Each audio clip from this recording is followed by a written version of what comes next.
So hey guys, I'm out here in the junkyard today, and while I am looking for a few parts, I figured we could just wander around and look at some of the cars. Come across this old 300ZX here. Thought we'd look at it. Oh, looks like we got a little MX3 here.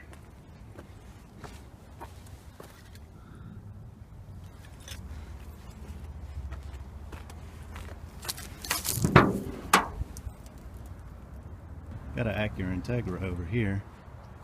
This looks like the one my friend had back when they were new. We had a lot of fun in that car. And you know, for all I know, it could be his car. You just never know. I have another 300ZX here. I saw this one when it first was brought into the junkyard about a month ago.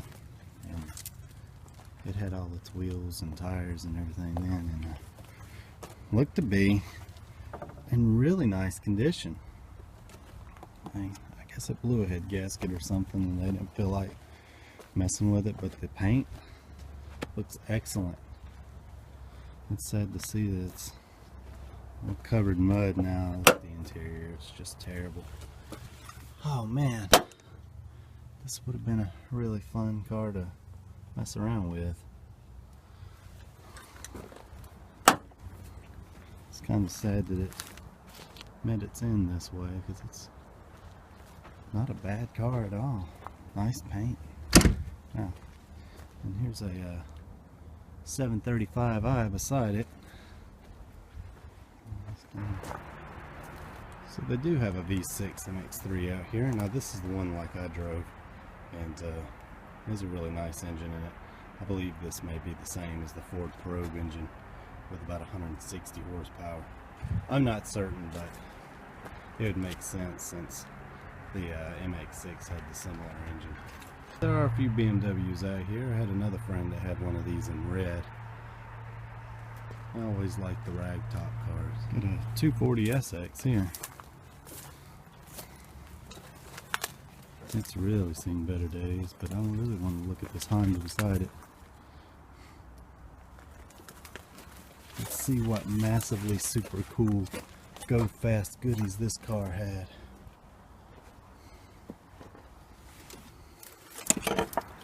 This here used to be some sort of Mitsubishi Eclipse. I had to walk around all the way to the front to identify it because the back is so far gone. We got us another BMW over here.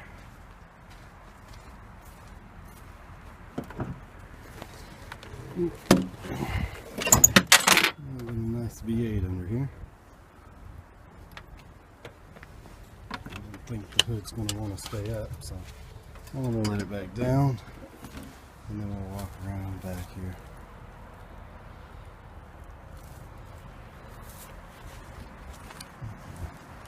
Don't see a lot of these. This is a Chrysler Conquest.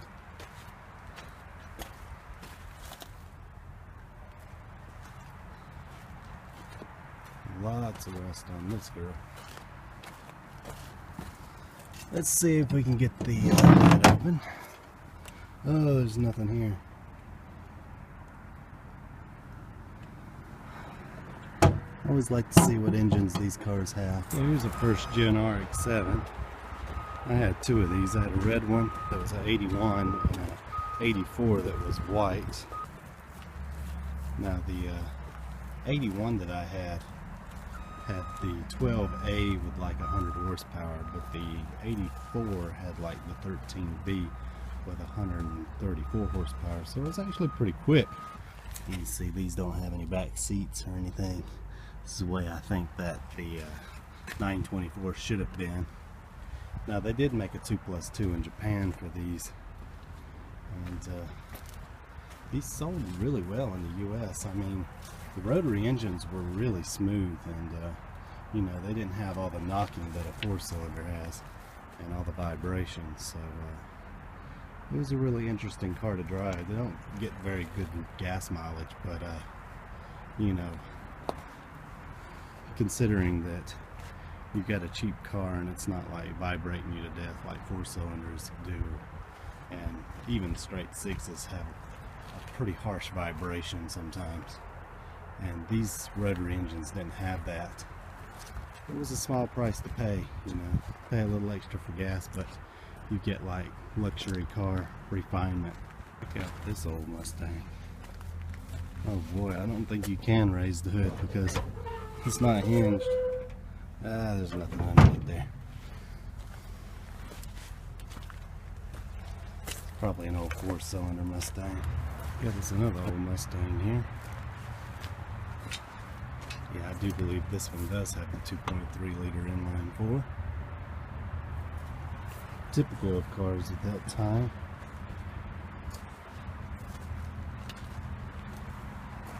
And is this old Maverick?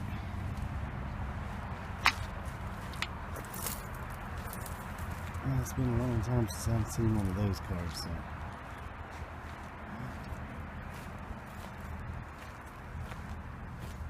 I believe it's a Ford Maverick. I'm over here in the Chevy section now, so I got us some 3rd gen Camaros hanging out. This one's got a V6 and yep, automatic. So one of the first cars I ever owned was a 2.5 liter Celebrity. These had an inline 4 engine and no balance shafts or anything like that. This is way before they ever did anything like that at GM. And you could bore these engines out to like 3.2 liters, and I believe GM did it and raced a few that had like 330 horsepower out of these little bitty 2.5 engines. And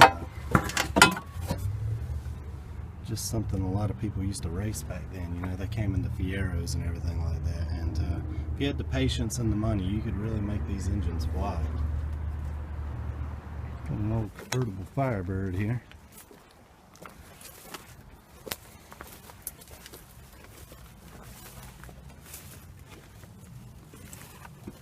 I bet that was a real fun car back when it was new.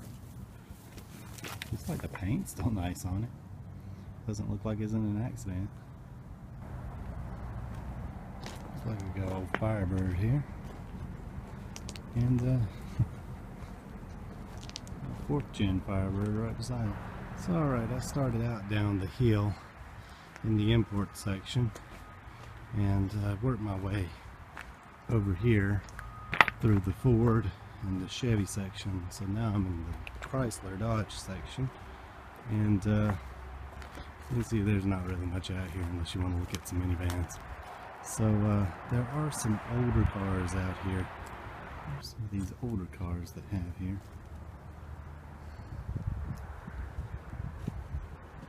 So I'll walk out through here and let you look at them. Old Plymouth. Both sides in.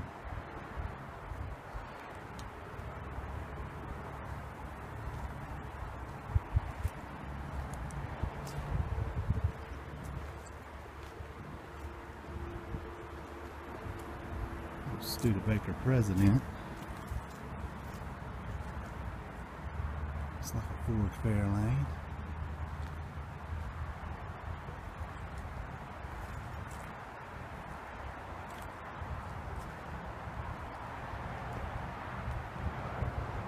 Some of the dirt track Nova. Used to be a Plymouth. Looks to be a Nova wagon. We got a Carnegie.